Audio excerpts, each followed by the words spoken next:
Assalamualaikum warahmatullahi wabarakatuh. Adik-adik ketemu lagi dengan kakak di makromolekul, kimia lingkungan, dan terapan. Nah, sekarang adik-adik kita akan belajar mengenai kimia lingkungan dulu ya. Nah, kimia lingkungan ini adalah ilmu yang mempelajari fenomena kimia yang terjadi di alam. Nah, seperti kita tahu, alam sendiri ini biasanya terdiri dari udara, kemudian air, dan kemudian tanah, adik-adik ya. Nah, adik-adik kita akan bahas yang pertama mengenai udara. Nah, udara ini yang kita kenal dengan atmosfer. Ini pada dasarnya memiliki komposisi sebagai berikut adik-adik. Ya. Nah, kalau lihat kita di sini, kalau kita lihat di komponen dan komposisi dalam persen, ternyata nitrogen adik-adik yang menempati posisi teratas dalam komposisi udara. Ya. Jadi nitrogen ini paling banyak 78,08%, oksigen 20, argon sekitar 0,9, karbon dioksida, uap air, dan gas-gas yang lain. Jadi yang paling banyak adalah nitrogen, disusul kemudian dengan oksigen. Nah, adik-adik untuk peranan dari atmosfer sendiri banyak, ya. Yang pertama pelindung adik-adik. Ya. Kita bayangkan jika kita tidak punya atmosfer, kemudian meteor langsung jatuh ke permukaan bumi adik-adik ya. Oleh karena itu, fungsi dari atau peranan dari atmosfer ini adalah sebagai pelindung adik-adik. Jadi ketika meteor masuk ke orbit bumi, ya sebelum ke permukaan dia akan terbakar habis dulu di atmosfer. Kemudian sumber karbon dioksida untuk proses fotosintesis tumbuhan. Karena kita tahu tumbuhan untuk dapat melaksanakan fotosintesis ini butuh CO2 ya. Dan sumbernya salah satu sumber utamanya adalah dari atmosfer. Kemudian menyediakan nitrogen. Karena nitrogen ini komposisi di udaranya sangat besar, 78%. Nah, berarti menjadi sumber utama dari proses metabolisme yang dibutuhkan oleh tumbuhan. Kemudian transportasi air dari lingkungan ke darat. Nah, seperti kita tahu, dari lautan menguap ke udara, dari udara nanti kembali lagi ke daratan dalam bentuk hujan, adik-adik ya. Kemudian menyerap sebagian besar radiasi elektromagnetik dari matahari. Kemudian meloloskan radiasi dalam daerah 300 sampai 2500 nanometer dan gelombang radio. Nah, sebagai penyaring radiasi ultraviolet yang berbahaya. Nah, untuk udara sendiri ternyata banyak pencemarnya adik-adik ya. Nah, kebanyakan ini dari kegiatan manusia.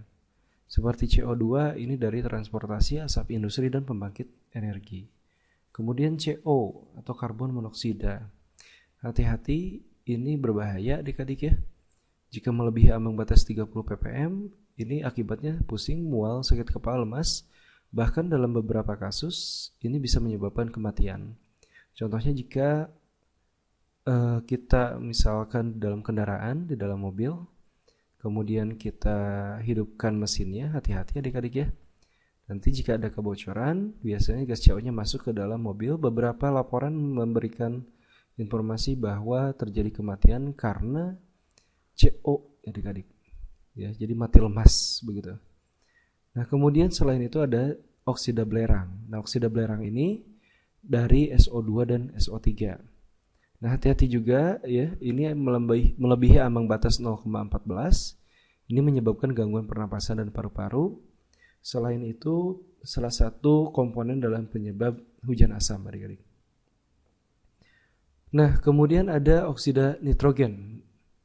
Sama kebanyakan adik-adik untuk polutan dari udara ini adalah sebagian besar dari transportasi ya. Hati-hati di atas 0,13 ppm menyebabkan gangguan pernapasan, iritasi mata, penyebab juga hujan asam dan pembentukan smog ya. Kemudian ada partikulat. Nah, partikulat ini memang dihasilkan lebih banyak dari industri. Kemudian letusan gunung berapi, pembakaran bahan bakar yang menggunakan tetraetilit ya, kemudian dapat menyebabkan gangguan pernapasan, jantung, bahkan menurunkan kecerdasan untuk PB. Nah, adik-adik, di dalam atmosfer ada lapisan ozon. Nah, ozon ini berfungsi sebagai pelindung bumi dari radiasi ultraviolet. Nah, ozon ini melindungi dengan cara kerja menyerap sinar UV-nya dan mengalami reaksi seperti di bawah ini adik-adik. Jadi O3 dia serap ultravioletnya, kemudian O3-nya akan menjadi O2 dan O radikal. O radikal ini ya akan bereaksi lagi dengan oksigen yang ada di udara membentuk O3 lagi. Seharusnya seperti itu adik-adik. Ya. Tapi ya keberadaan ini ya pembentukan kembali dari O3 ini biasanya karena ada pencemaran, contohnya CFCl3. CFCl3 ini akan menyerap UV adik-adik, sehingga akan menjadi CFCl2 dan Cl radikal. Kemudian Cl-nya sendiri ini akan bereaksi dengan O3, membentuk ClO dan O2. ClO-nya akan bereaksi dengan O radikal adik-adik, membentuk Cl dan O2. Kita lihat di sini adik-adik ada ozon yang bereaksi dengan Cl. Ya.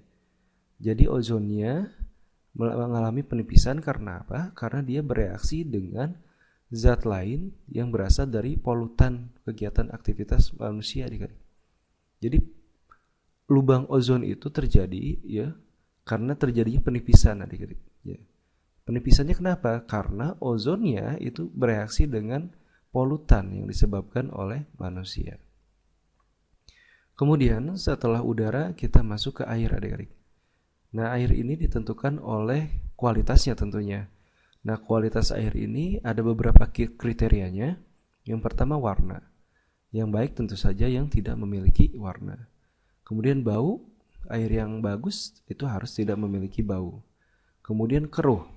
Ya, jadi air yang baik diusahakan jangan keruh, ya jangan keruh.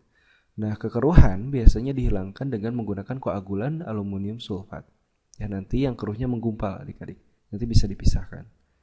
Kemudian COD adik-adik atau chemical oxygen demand atau jumlah oksigen miligram O2 yang dibutuhkan untuk mengoksidasi zat-zat organik yang ada dalam 1 liter sampel air.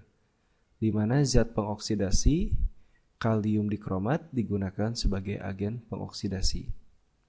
Kemudian zat padat terlarut. Di dalam air terdapat 2 jenis kelompok zat yang terlarut, ya, garam, molekul organik, dan tersuspensi.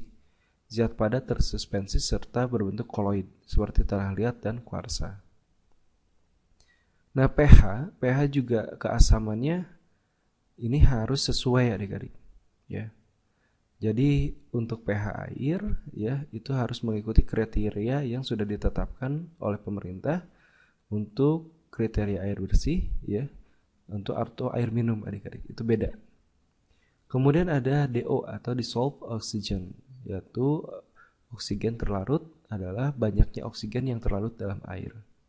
Kemudian ada lagi parameter BOD ya, biological oxygen demand, adalah jumlah oksigen yang dibutuhkan oleh bakteri untuk menguraikan atau mengoksidasi hampir semua zat organik yang terlarut dan sebagian zat-zat organik yang tersuspensi dalam air. Nah, adik-adik, kemudian ada parameter yang lain yaitu logam berat. Tentu saja air minum tidak boleh mengandung logam berat ya, ataupun zat beracun seperti senyawa hidrokarbon dan deterjen. Kemudian air sadah ya. Jadi jangan sampai airnya air sadah. Kesadahan sendiri adalah keadaan di mana air mengandung ion kalsium atau ion magnesium. Nah, kemudian adik-adik kita bahas mengenai tanah. Ya. Tanah sendiri ini dibentuk oleh pelapukan batuan, hasil dari interaksi proses geologi, hidrologi, kemudian biologi. Dan kemudian tanah sendiri adalah campuran dari berbagai mineral, materi organik, dan air yang mampu mendukung kehidupan tanaman pada permukaan bumi. Untuk polutan tanah sendiri ini banyak adik-adik ya. Salah satunya berupa pestisida ya, pupuk dan limbah tangga organik. Pestisida, penggunaan yang berlebihan pada pestisida dan pupuk ini akan menyebabkan pupuk atau pestisida tersebut berada dalam badan air adik-adik. Nah, air yang ini ketika terekspos pestisida dan pupuk yang berlebihan, tentu saja airnya akan tercemar. Nah, ini berbahaya adik-adik ya. Kemudian limbah rumah tangga atau domestik itu merupakan sumbangan paling besar terhadap polutan tanah. Jadi perlu dipikirkan kembali mengenai proses pengolahan limbah adik-adik ya, terutama untuk limbah rumah tangga. Nah, adik-adik, untuk pembahasannya kita akan nanti latihan ya. Kita lihat nanti di latihan soal, kemudian contoh soal dan latihan soal. Untuk pembahasannya kakak cukupkan dulu sampai di sini. Kita ketemu lagi di pembahasan berikutnya. See you then. Assalamualaikum warahmatullahi wabarakatuh.